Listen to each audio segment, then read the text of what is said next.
اللهم صل على سيدنا محمد النبي الأمي وعلى آله وصحبه وبارك وسلم. قال الله تعالى في القرآن العظيم وهو أصدق القائلين: أعوذ بالله من الشيطان الرجيم. يا أيها الذين آمنوا اتقوا الله حق تقاته ولا تموتن إلا وأنتم مسلمون.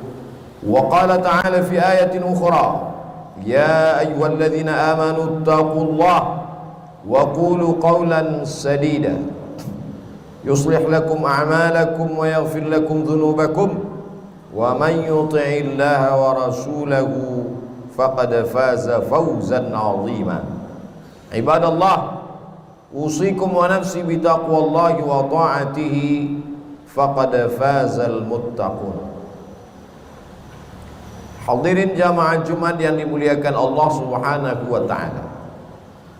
Ada sebagian orang berpikir kalau dia sudah sholat, dia sudah taubat, dia sudah berzakat, dia sudah berzikir, maka hidupnya akan tenang, hidupnya akan senang, hidupnya akan kenyang, karena dia sudah dekat dengan Allah. Tapi kemudian setelah dia berhijrah, bertaubat, zikir dan sholat, ternyata rezekinya tidak lancar. Lalu kemudian hidupnya penuh dengan kesulitan dan kesusahan. Muncul bertanya-tanya dalam hatinya, mana keadilan Tuhan? Tidak sedikit manusia modern yang awalnya buat dosa maksiat lalu kemudian bertaubat, kembali lagi, bahkan menjadi na'udzubillah, menjadi lebih jahat dari sebelumnya. Ini semua berawal dari salah berpikir. Orang yang salah berpikir nanti dia akan salah bicara. Setelah itu dia akan salah berbuat, salah bertindak, salah beramal. Maka dalam Islam kita diajarkan untuk benar dalam berpikir. Kalau kita sudah hijrah, sudah taubat, sudah sholat, sudah zikir, sudah zakat, bukan berarti ujian tidak datang menerpa hidup kita. Faksusil qasasa, sebutkanlah kisah-kisah para nabi itu. Sebutkanlah satu di antara nabi yang tidak ada ujiannya. Cerita tentang penyakit. Tidak ada penyakit yang lebih dahsyat daripada penyakit yang dialami oleh Nabi Ayyub alaihissalam. Bercerita tentang ditolak jamaah. Tidak ada nabi yang paling mengerikan ditolak oleh umatnya melebihi Nabi Nuh alaihissalam. Nabi Yunus juga demikian. Sampai masuk ke dalam laut, mereka campakkan dari atas bahtera, tenggelam dalam 3 kegelapan: gelap malam, gelap laut, dan gelap perut ikan. Bercerita tentang kesusahan dan kesulitan, diusir dari kampung halaman, dimusuhi oleh paman kandung. Mereka lempar pakai batu, berdarah pelipisnya, retak giginya. Tidak ada yang lebih hebat daripada ujian Sayyidina wa Maulana Muhammad sallallahu alaihi wasallam. Jadi kalau ada orang berpikir kalau kita sudah soleh, sudah baik, hidup ini tidak ada ujiannya, dia sudah salah berpikir. Sholatnya benar, zakatnya benar, puasanya benar, berpikirnya salah. Kesalahan berpikir itu membuat orang akan berhenti sholat. Tetangga saya yang tidak sholat, tidak pernah ke masjid, badannya sehat, rezekinya lancar, semua berawal dari kesalahan berpikir. Hidup ini adalah ujian. Ujian itu tidak hanya penyakit, ujian tidak hanya kemiskinan. Bahkan dalam Quran dikatakan wa balawnahum bil hasanat, kami uji mereka dengan yang enak-enak. Jabatan adalah ujian. Di antara yang diuji dengan jabatan adalah Nabi Daud alaihissalam. Harta adalah ujian. Di antara nabi yang diuji dengan harta adalah Nabi Sulaiman alaihissalam. Kispray parfum mewah mencerahkan hatiku.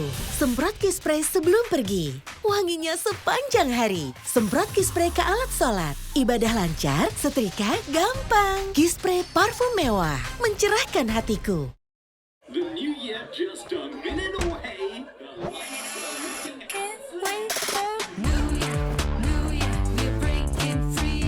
Don't wait to get in shape. You are three of the best. Look at this beautiful Stargate. Can't wait to test this new baby.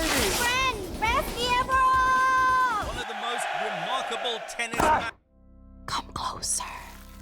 This smells great. Don't miss out on these essential steps to success. Hey, Nick, come on. You're gonna miss it. Let's go. Let's go, let's go. These essential steps to success.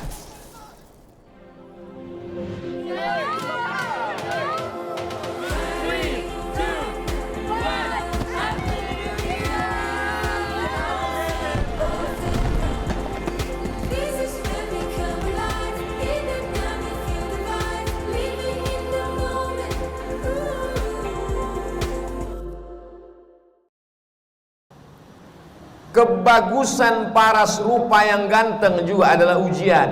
Di antara nabi yang diuji dengan paras rupa yang ganteng itu adalah Nabi Yusuf alaihissalam. Jadi ujian itu ada kalanya datang dalam bentuk kenikmatan, tapi ada juga ujian itu dalam penyakit, kemiskinan, kesusahan, kemelaratan. Maka kalau kita pahami dengan baik, semuanya adalah ujian. Yang lulus siapa? Yang lulus adalah orang kaya yang bisa menggunakan hartanya untuk menolong agama Allah. Yang lurus adalah orang yang punya kuasa, tapi sehari dipakai untuk berpuasa, sehari dipakai untuk makan. Itulah dia Nabi Daud. Ahabbus shaum ilallah shaumi Daud. Puasa yang paling disukai Allah, puasa Nabi Daud. Mengapa demikian? Walaupun dia berkuasa, tapi harinya dia bagi. Yasumu yauman, sehari dia berpuasa. Wa yuftiru yauman, sehari dia makan. Sehari dia pakai untuk mengingat Allah, sehari dia pakai untuk mengatur rakyatnya, dan mengatur rakyat itu juga dapat pahala dari Allah subhanahu wa ta'ala. Jadi kalau kita berpahaman, berpikiran benar, insya Allah apapun yang datang kepada kita, kita anggap sebagai ujian. Datang senang, ujian. Datang susah, ujian. Datang harta, ujian. Datang miskin juga ujian.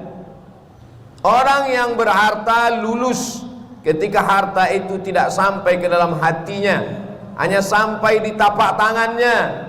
Dia hanya menerima, setelah itu dia kasih kembali. Terima kasih.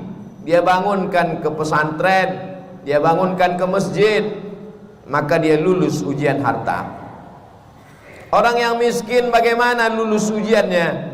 Dia bersabar, tapi dia tetap berusaha, berikhtiar. Ahlus sunnah wal jamaah tidak membiarkan diri dalam kemelaratan. Innallaha la yughayyiru ma biqaumin hatta yughayyiru ma bi anfusihim. Allah tidak merubah suatu kaum sampai mereka berusaha untuk merubah diri mereka sendiri. Gunakan potensi yang ada pada diri, jalin silaturahim, buka usaha. Tetap tidak datang keuntungan, berarti sudah ditakdirkan Allah untuk bersabar. Orang kaya bersyukur, balasannya la in syakartum la azidannakum. Kau bersyukur, ku tambah nikmat. Orang miskin bersabar, balasannya innama yuwaffas sabiruna ajrahum bighairi hisab. Orang yang sabar diberikan balasan bighairi hisab, tanpa ada yang bisa menghitungnya. Hanya Allah saja yang tahu hitungannya. Balasannya a'dadtu li'ibadiyas salihin, kusiapkan balasan untuk hamba-hambaku yang soleh. Mala a'yunun ra'at, belum pernah dilihat mata. Wala udhunun sami'at, belum pernah didengar telinga. Wala khatara ala qalbi bashar, belum pernah terlintas di hati manusia. Kalau sudah benar pemahaman kita bahwa nabi-nabi, rasul-rasul yang dekat dengan Allah pun diuji dengan penyakit, diuji dengan musibah, diuji dengan berbagai macam ujian, Dan ada di antara mereka yang diuji dengan